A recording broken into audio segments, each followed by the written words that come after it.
Encounter অসমৰ ৰাইজে 2014 চনৰ পৰা বহুত দেখিছে, কিন্তু আমি আৰু 2-3টা এনকাউণ্টাৰ দেখিব বিচাৰোঁ। আজি বহুদিন হ'ল এনকাউণ্টাৰ হোৱা নাই, তো এনকাউণ্টাৰ দেখিব বিচাৰোঁ।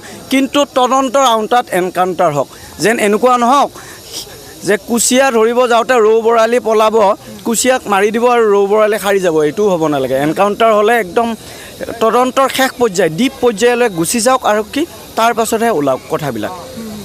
আচলতে আৰু এই যিখন জুবিন দাই গঢ়ি যোৱা অসমখন, আজি চাওক ইয়াতে কোনোবাজন হিন্দু, কোনোবাজন মুছলিম, কোনোবাজন খ্ৰীষ্টিয়ান, কোনো জাতি ধৰ্ম বৰ্ণ নিৰ্বিশেষে মানুহে ইয়াত আহিছে, বন্তি প্ৰজ্বলন কৰিছে, কোনোবাই পূজা কৰিছে, কোনোবাই দোৱা কৰিছে।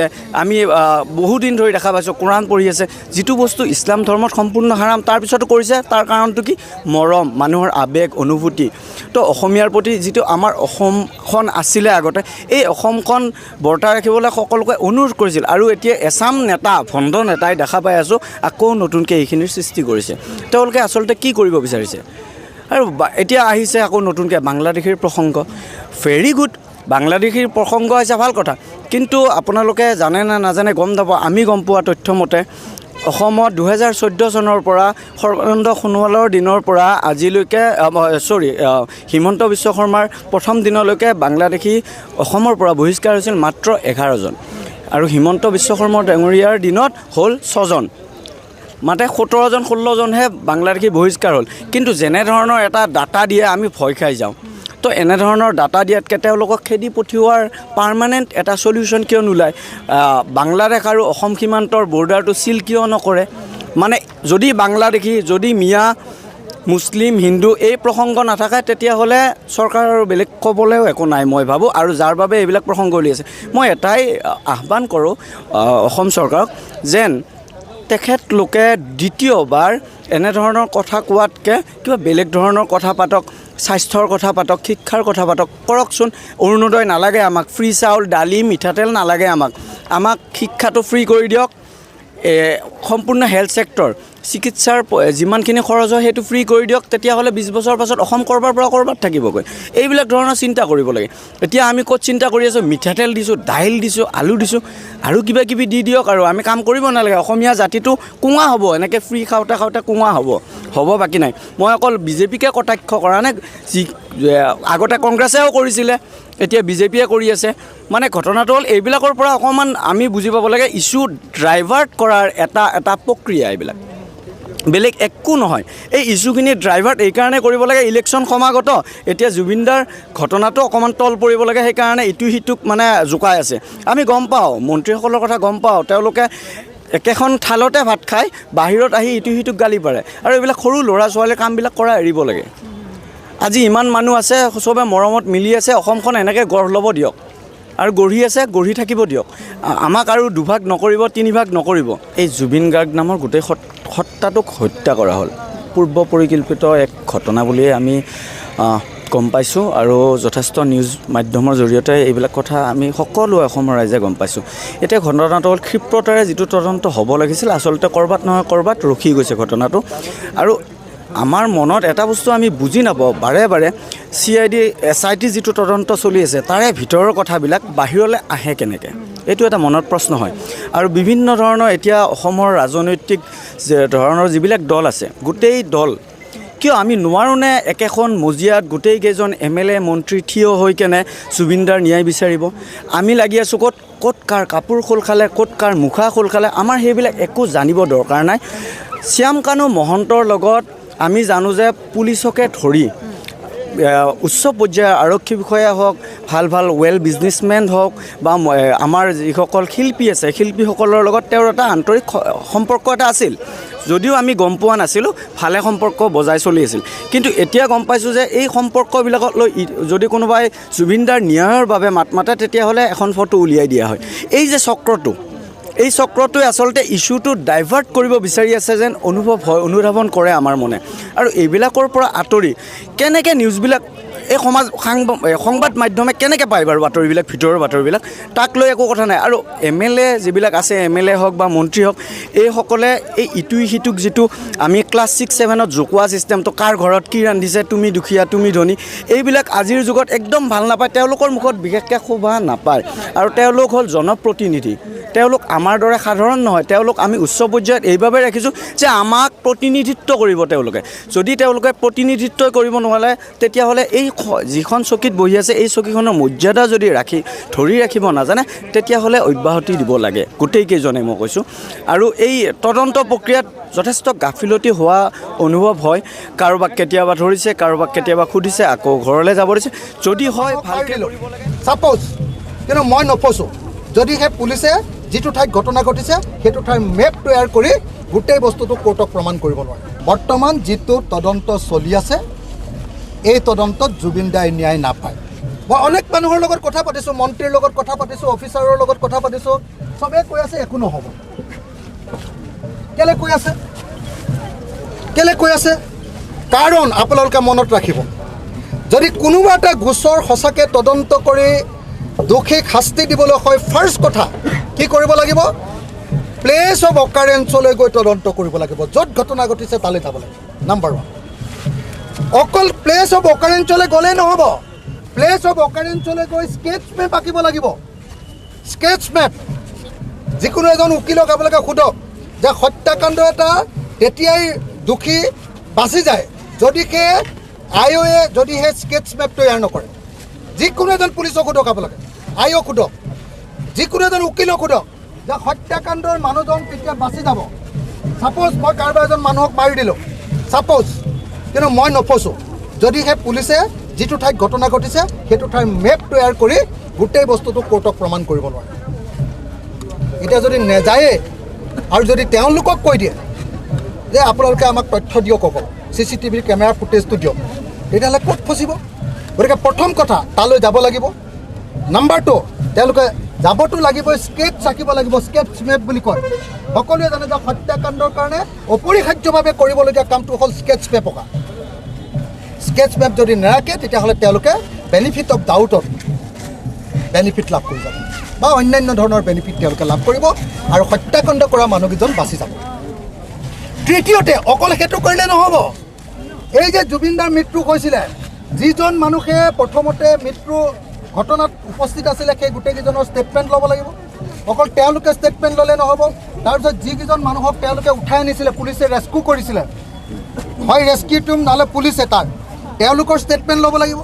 অকল ৰেস্কিউ টিমক ষ্টেটমেণ্ট ল'লে নহ'ব, এম্বুলেঞ্চত যদি উঠাইছিলে এম্বুলেঞ্চৰ ষ্টেটমেণ্ট ল'ব লাগিব।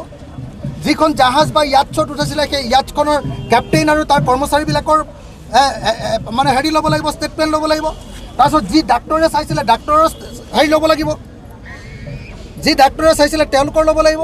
আৰু যি মেডিকেল চাৰ্টিফিকেট দিছিলে, যি পষ্টমৰ্টেম ৰিপৰ্ট দিছিলে, তেওঁলোকৰো ষ্টেটমেণ্ট ল'ব লাগিব। আটাইবিলাকৰ ষ্টেটমেণ্ট ল'ব লাগিব। যদি এইবিলাক ষ্টেটমেণ্ট নলয়, পৃথিৱীৰ কোনো গোচৰত কোনেও কাকো গ্ৰেপ্তাৰ কৰিব নোৱাৰে, কোনেও কাকো শাস্তি দিব নোৱাৰে। এতিয়া যিটো হৈ আছে সেইটো হ'ল কি জানেনে? সেইটো হ'ল তদন্ত সময়ছোৱাত কেইদিনমানৰ কাৰণে জেল হাজতত ৰখা, কেইদিনমানৰ কাৰণে জেলত, মানে জুডিচিয়েল হেৰি বুলি কয়, কাষ্টডি বুলি কয়, কোৰ্টৰ কাষ্টডিত মাত্ৰ কেইদিনমানৰ কাৰণে ৰখা। মই আপোনালোকক গেৰাণ্টি দিছোঁ, আৰু এইটো মই জুবিন গাৰ্গৰ সমাধি ক্ষেত্ৰত গেৰাণ্টি দিছোঁ। কি বুলি গেৰাণ্টি দিছোঁ? বৰ্তমান যিটো তদন্ত চলি আছে, এই তদন্তত জুবিন দাই ন্যায় নাপায়। মই আপোনালোকক গেৰাণ্টি দিছোঁ, এইটো হয়নে নহয় আপোনালোকে চাব। তাৰ কাৰণটো কি? তাৰ কাৰণটো হ'ল মই আইনবিলাক পঢ়ি লৈছোঁ। তাৰ কাৰণটো কি? মোৰ জীৱনত 165টা কেছ হৈছে। মই 165টা কেছ এই যে যুঁজি আছোঁ, তাৰ অভিজ্ঞতাৰ পৰা মই কৈছোঁ যে জুবিন গাৰ্গৰ মৃত্যু বা হত্যাকাণ্ডৰ জগৰীয়াসকলে কোনোপধ্যে এইবাৰ শাস্তি নাপায়, তেওঁলোকৰ ওপৰত শাস্তি ঘোষিত নহয়, তেওঁলোকে ট্ৰায়েলত জিকি যাব। আৰু সেইকাৰণে আপোনালোকে নিশ্চয় গম পাইছে যে শ্যামকানু মহন্ত নামৰ মানুহজনে প্ৰথমতে অসম পুলিচলৈ ভয় কৰি, অসমত হাল্লা হ'ব বুলি ভাবি তেওঁ এনকুৱাৰীটো CBIলৈ নিব খুজিছিলে। কিন্তু যেতিয়া গম পালে অসম পুলিচৰ গোটেই এনকুৱাৰীটোৱে 2 নম্বৰী, এইটোৰ পৰা আমি বাচি যাম, আমি একুইটেল পাম, সেইকাৰণে লগে লগে তেওঁ সুপ্ৰিম কোৰ্টৰ পৰা কেছটো উঠাই ল'লে। কেছটো তেওঁ উঠাই ল'লে কিয়? তেওঁ কেছটো উঠাই লোৱাৰ প্ৰধান কাৰণটো হ'ল কি জানেনে? তেওঁ কেছটো উঠাই লোৱাৰ প্ৰধান কাৰণটো হ'ল কাৰণ তেওঁ বাচিব বুলি ইতিমধ্যে গম পাই গৈছে। সেইকাৰণে মই আপোনালোক সকলোকে অনুৰোধ কৰিব খুজিছোঁ, সেই অসমবাসী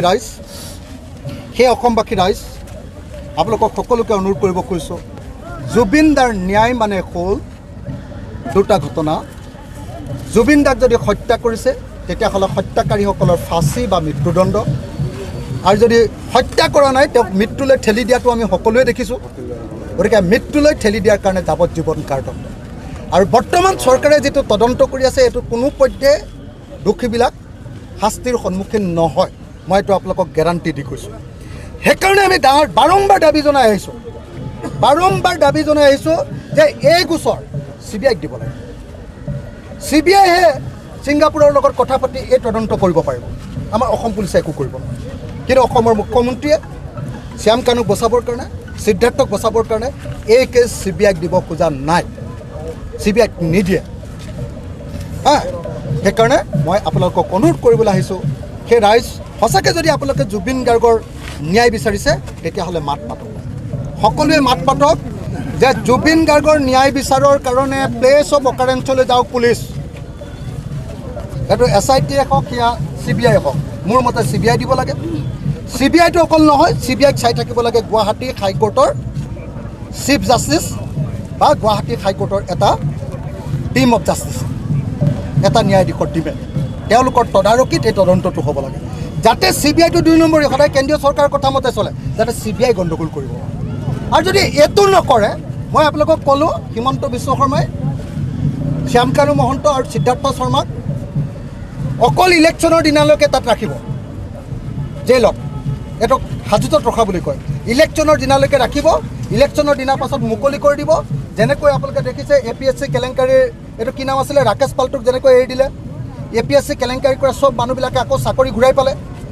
উত্তৰ কাছাৰ কেলেংকাৰী, 1000 কোটি টকাৰ কেলেংকাৰী, চবতে হিমন্ত বিশ্বৰ নাম আছিলে অভিযুক্ত হিচাপে। সেই আটাইবিলাকৰ সেই কেছবিলাকতো তেতিয়া অভিযুক্ত হিচাপে নাম উঠিছিলে সেই সময়ত। সেইবিলাক কেছতো আপোনাৰ RS খানেও মুক্তি পাই গ'ল। এনেকৈ হিমন্ত বিশ্ব শৰ্মাই চবকে বচাই আছে। যদি জুবিন গাৰ্গৰ কেছত বচাব নোৱাৰে তেতিয়াহ'লে CBI এনকুৱাৰী দিয়ক আৰু প্লেচ অফ অকাৰেঞ্চলৈ গৈ তদন্ত কৰাৰ ব্যৱস্থা কৰক। এইখিনি কথাকে ক'লোঁ। আপোনালোকে কোনোবাই কৈ আছে যে ৰাজনীতি কৰা মানুহবিলাকে মাতিব নালাগে।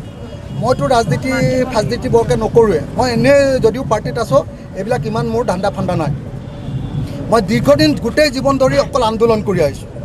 এজন এক্টিভিষ্ট মানে বুজি পাই নহয় জানো? এক্টিভিষ্ট বা আন্দোলনকাৰী বা সংগ্ৰামী হিচাপে মই দাবী উত্থাপন কৰিছোঁ যে এই গোচৰ CBIক দিব লাগে, এই গোচৰ একদম ঠাইত গৈ তদন্ত কৰিব লাগে, এই গোচৰৰ স্কেটছ মেপ তৈয়াৰ কৰিব লাগে, এই গোচৰৰ একদম যোনে বস্তু মানে মানুহক উঠাই নিছিলে তেওঁলোকক গৈ ষ্টেটমেণ্ট ল'ব লাগে, এই গোচৰৰ কাৰণে চেণ্ট্ৰেল গভৰ্ণমেণ্টৰ পৰা প্ৰিভিয়াছ চেংচন ল'ব লাগে, এই গোচৰৰ কাৰণে তদন্তকাৰী সংস্থা হিচাপে CBIক দিব লাগে। আৰু এই গোচৰত এটা আটাইতকৈ ডাঙৰ কথা ক'বলৈ পাহৰি গৈছোঁ, কি কয় শ্যাম কানু মহন্তক পইচা দিছিলে কোনে মিটিং কৰিবলৈ? তেওঁলোকতো ফচিব লাগে। কোনে দিছিলে জানেনে? এক্সটাৰ্নেল এফেয়াৰ্ছ মিনিষ্টাৰ পবিত্ৰ মাৰ্ঘেৰিটাহঁতৰ ডিপাৰ্টমেণ্ট। এতিয়া পবিত্ৰ মাৰ্ঘেৰিটা একদম ধোৱা তুলসীৰ পাত হৈ ইয়াত ঘূৰি আছে, কিন্তু এই একদম মই দেখিছোঁ নৰ্থ ইষ্ট কি বুলি কয় এইটো নৰ্থ ইষ্ট ইণ্ডিয়া ফেষ্টিভেলৰ একদম এডভাৰটাইজত স্পষ্টকৈ লিখি থোৱা আছে যে এই ফাংচনটো প্ৰেজেণ্ট কৰিছে দুটা সংস্থাই। এটা হ'ল external affair minister government of India, আৰু আনটো হ'ল কি কয় ছিংগাপুৰত থকা ভাৰতৰ হাই কমিশ্যন। আৰু আপোনালোকক মই দেখুৱাই দিওঁ, এইটো ইয়াত জুবিন গাৰ্গৰ ফটো লৈ চাওক। নৰ্থ ইষ্ট ইণ্ডিয়া ফেষ্টিভেলৰ জুবিন গাৰ্গৰ ফটো লৈ আপোনালোকে নিজে চাওক যে এইটো জুবিন গাৰ্গৰ ফটো লৈ এডভাৰটাইজ কৰিছে। এয়া হ'ল আমাৰ ভাৰত চৰকাৰৰ এইটো অশোক চক্ৰ হয়নে? Ministry of external affairs government of India, high commission of India Singapore presents লিখিছেনে?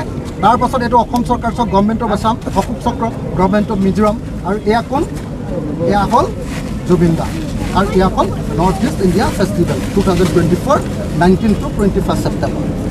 তাৰমানে এই গোটেই পইচাটো দিছে এক্সটাৰ্নেল এফেয়াৰ্ছ মিনিষ্ট্ৰী বা প্ৰেজেণ্ট কৰিছে, আৰু অসম চৰকাৰে পইচা দিছে এতিয়া অকল শ্যাম কানু আৰু অকল সিদ্ধাৰ্থ শৰ্মাক তাত দেখুৱাই আছে, আৰু সিহঁতকো বচাই দিব কাৰণ এওঁলোক নিজে চৰকাৰী জড়িত আছে এই ফাংচনটো পতাৰ ক্ষেত্ৰত।